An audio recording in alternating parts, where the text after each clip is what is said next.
Folks, AI is building a billion-dollar ripoff on musicians' work. What do I mean by that? AI companies, billions, hundreds of billions, even $1 trillion coming up soon, this IPO. And yet here it is all about stealing other people's work, musicians. Katie, I hear this all the time. Musicians tell me, again, who don't know a lot about AI, they're like, well, you know what? I've always been inspired by different artists over the time. And, my music's not totally original. Every musician is, a composite of other people. I hear that. In fact, I want to read to you this young lady's comment that she posted publicly. By the way, she's a great musician herself, Leah. But Leah says publicly, so thanks for doing this, I don't understand what the real risk is. So what if AI trains on the IP? It's not the real artist, and isn't it a bit of a scarcity mentality to think somebody's stealing from me when the artist is the foundation of creativity and there's so much more where that came from? Honest question. I'm seeing a lot about AI theft, but there's never been anything new under the sun. So we all steal from other artists. If you think no artist has ever given permission to be in inspiring other people, there's so many court cases where someone knocked off somebody else's song because it sounds identical. But the problem is that people can't own chord progressions. Even melodies are very limited. There are so many melodies in the entire world. I don't understand the argument. What's bad? And then, I responded a little bit and said, hey, let's hop on a call because it's way more in depth. I mentioned some court cases. I mentioned, Murphy Campbell, of course, getting stolen and locked out of her own songs and demonetized.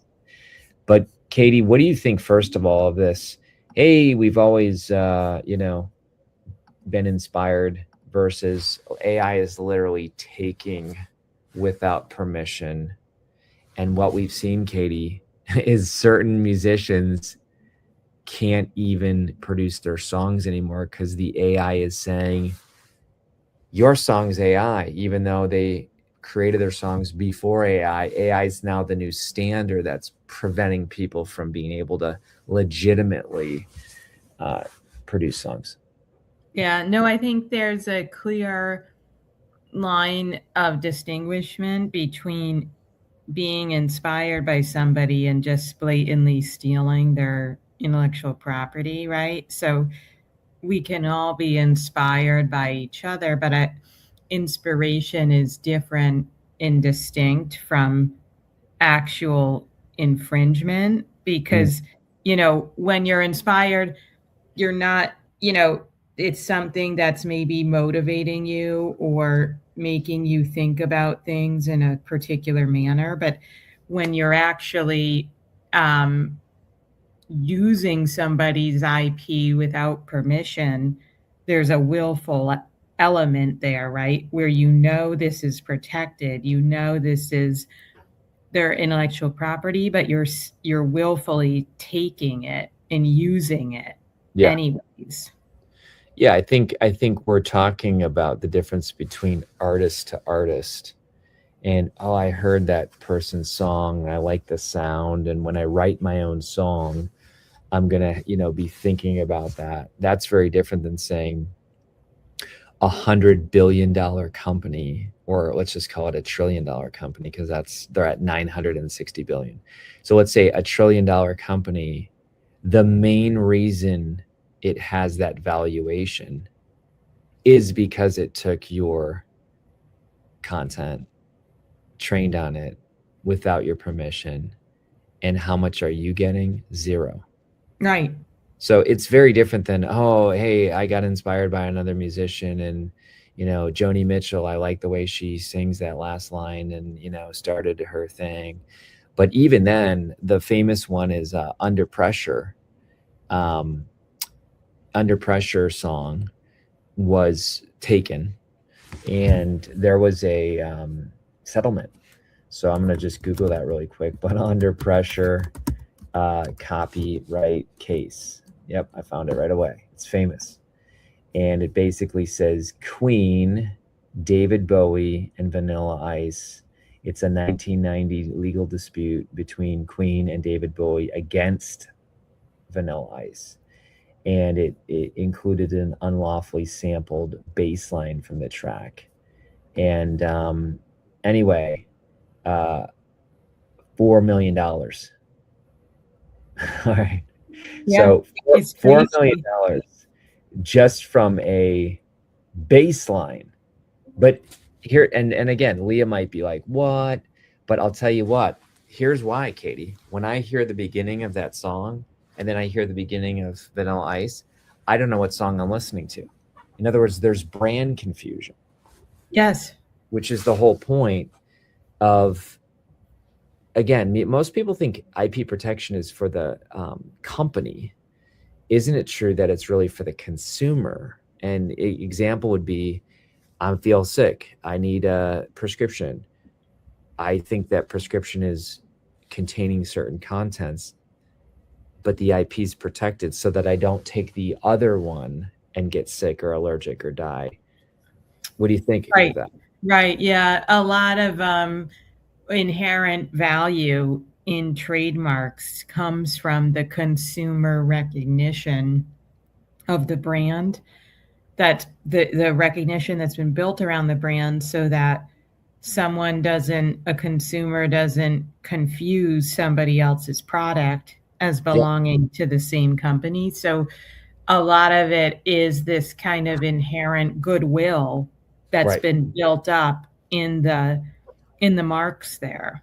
Yeah, if I think, oh my gosh, people have told me for 30 years I should buy a John Deere. Well, John Deere's are green and yellow and obvious, and then I go buy a green and yellow tractor, it fails immediately, blows up, and my life is at risk. I was confused because I was thinking I was buying a John Deere because even of the colors, and that's why John Deere has trademarked the colors. Right. Exactly. Well, and I think we're going to see this more and more often, where these AI models misappropriate protected intellectual property. We've seen it already with books, right? We've talked about that with the Anthropic situation and the stealing of the copywritten books. And so I think it's going to be interesting in this particular instance what kind of retribution is paid to the artist, because their works are getting stolen. And a lot of this falls too under the doctrine of derivative works too, where they've basically taken the copyright, and even if they've altered it a little bit, it's still a work derived from that original work of authorship here. Yeah. And listen, I mean, here's another one. And again, folks, we're not saying this is right or wrong, this is true or false. We're just talking about the news. But here's one that I saw just yesterday. Can you see this? Mm-hmm. Financial influencer and author Cody Sanchez was sued for copyright infringement regarding her unauthorized use of Elon Musk and Jeff Bezos on her Instagram account for selling her book and consulting services. I mean, think about that. That's pretty scary, but it looks like this is it. And it looks like she's trying to sell her book, and there's the image, but that's, if you can't, and she's, again, $7,500, not pennies, just came out. Pretty scary. But yet, if you're Elon Musk and Jeff Bezos, do you want your image? And people might be like, what? My image is IP. But think about it. Like, imagine if people took your face, my face, and put it on things that I don't support or value. And now all of a sudden my followers, your readers, your clients, my clients, they're confused, and they're like, oh, well, Katie said this is acceptable. Katie's with this product. I trust Katie. Now I'm going to go buy this product, and hey, it was defective. So what do you think, Katie, of even that we live in a world today where your NIL is essentially your own? Right. Well, because I think too, A lot of times people don't realize you have the ability to control how your name, your image, and your likeness is used. And I think that's why, too, especially in this age of AI, we're seeing people trademark their names, Yep. right? Where I did. yeah, that you can control how it's used and you can build up recognition in your branding Yeah. that way too, so that people, these bots and things can't just use your name or attribute things to you that you didn't really authorize either. Because I think that's a big problem too we're seeing with the AI is the amount of fake Mm. things, fake websites getting ripping off, protected content. And so it's definitely something to stay aware of because Mm. there's a lot of crimes happening through these Absolutely. tools too. So much so that I think it was here, Denmark. Denmark's approach to copyright and deep fakes. Is this a model for the EU? This was just done recently. Denmark has prepared amendments to national copyright rules to grant people more control over their voices and images in AI generated deep fakes. It proposes a novel approach that would introduce new personality rights using copyright law. And again, back to Leah's point, Leah, I think the question is like, what's the motive? Is the motive of an artist to inspire our artists? Fine. Like, I've been inspired by C.S. Lewis as a writer. That doesn't mean I'm taking Mere Christianity, his book, and basically saying, I'm going to put my name on it. And that's what AI is doing. AI is saying, and if you question that, then say, well, why are they doing it? 100% valuation. There's Right. this thing called the AI model collapse, which we talked about on a previous episode. You can definitely listen to it. But the whole point is that these aren't dumb companies. They're basically saying, like, look, we know that we're going to go down in valuation if we keep training on, previous AI work. And so it needs new content. Where is it getting new content? From authors, from artists, from creators, from singers. Why? Money. Right. So, I mean, don't you think one is inspired by like the art?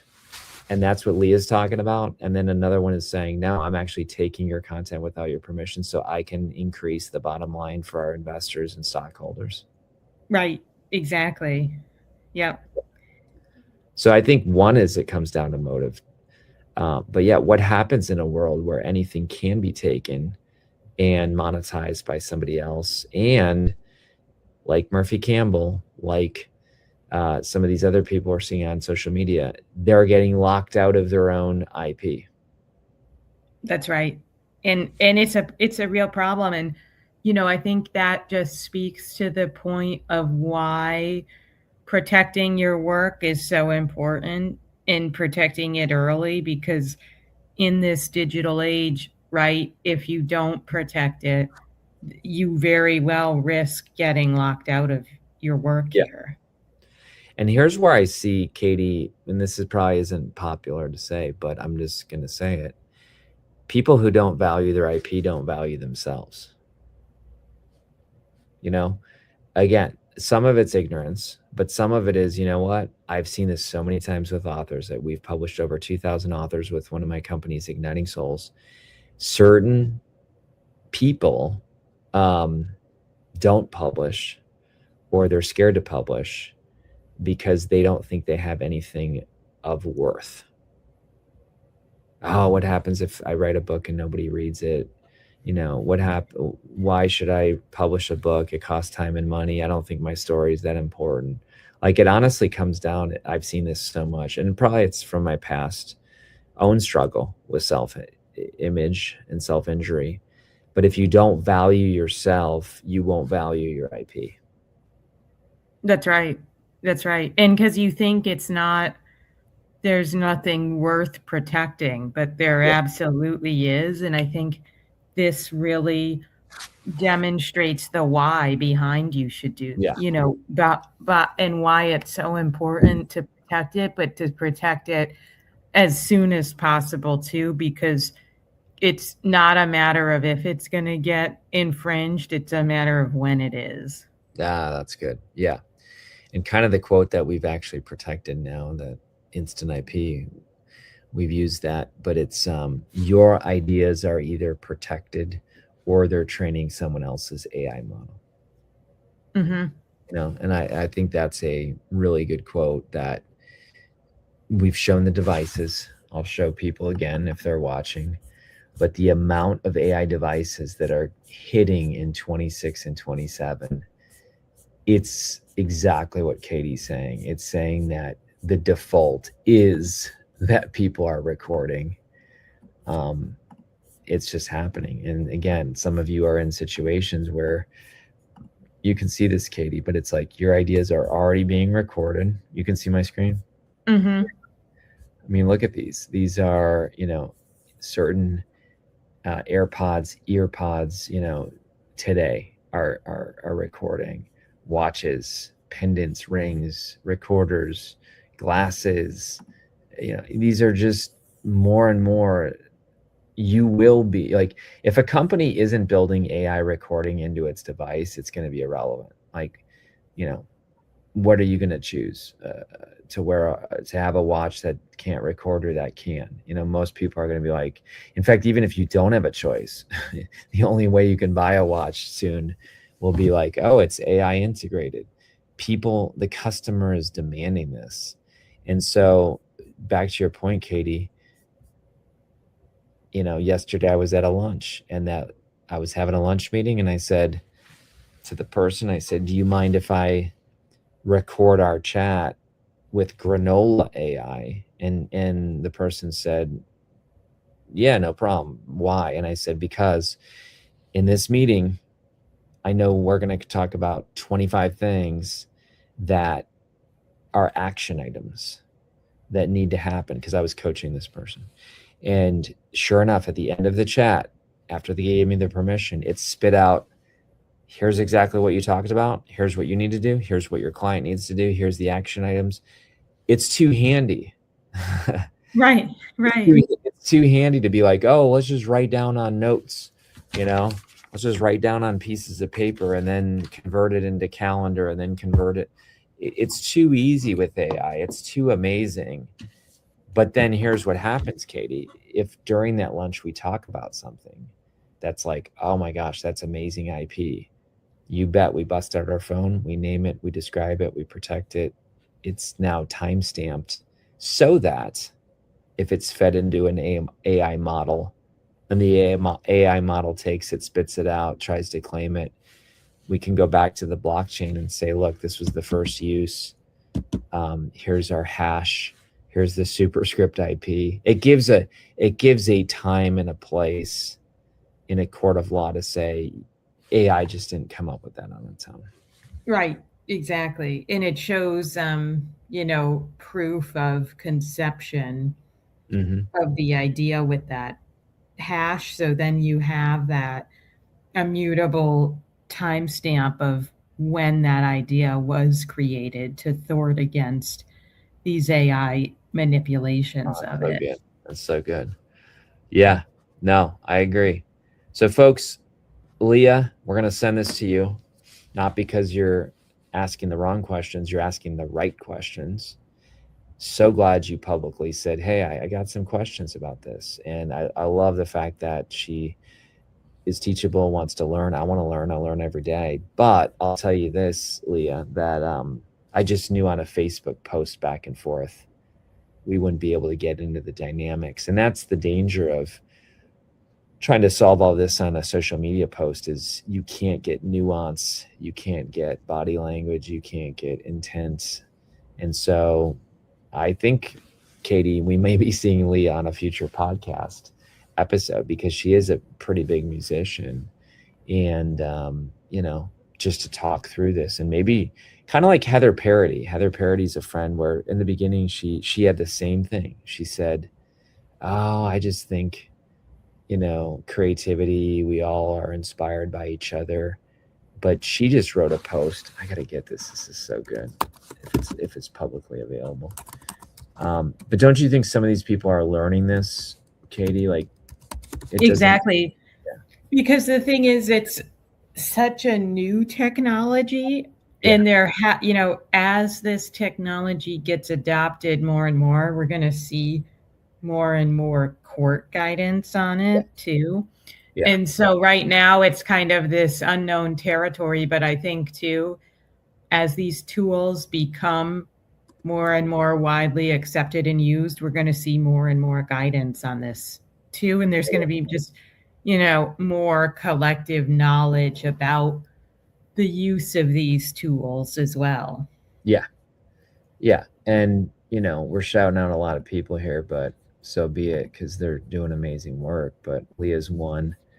I'm gonna show you Andrea Olson, super smart, produced like a boss. And she's really at the forefront of this whole like, hey, we want to protect musicians with AI. And I've been on her show, and but she's great. And I want to show you Heather's article. We'll land the plane with this. Again, I really like what Heather said, because she said,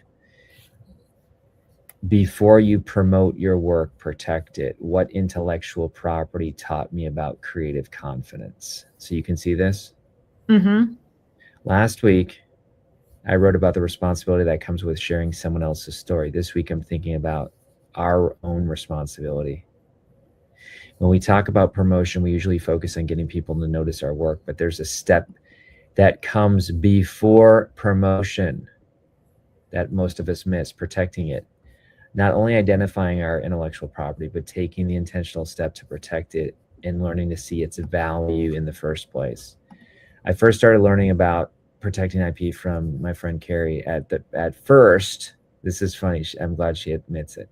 When we started talking about protecting IP, I thought that was a few stages down the road from where I was. What I didn't realize, and what he shared with me, is that no one will take my work seriously until I do first. And she talks about James Clear and how you have to identify yourself.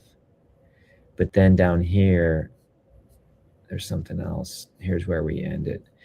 Kary was sharing about IP because he started a company, Instant IP, using blockchain technology. I've told this before to Kary. I've resisted it. Who really owns ideas? But when you look at professionals, people who take their work seriously, they value, they're protecting their work. It's a financial component, but it's more than that. Protecting your work isn't just about valuing it. This is it. Isn't just about protecting an asset. It's about acknowledging what you've created has value. What do you think of that? Yeah, I think that's really interesting, because it is, I like that idea, because when you do protect something, you are saying this is an asset, right? This Right. is a very valuable Yep. piece Yep. of property for me and my business. So Heather works with these many times starving artists, starving creators, not all of them, but they're like, oh, I wish I could make money. I wish I could monetize this. Why? So I could do it more full time. But she basically is saying all the tactics in the world aren't going to help us if we don't first value what we're bringing to the table. So I think that's it. I think the first step of any artist, any author, any musician, any creator is protect what you've created. Katie has Wigan and Dana, trademarks, patents, copyrights.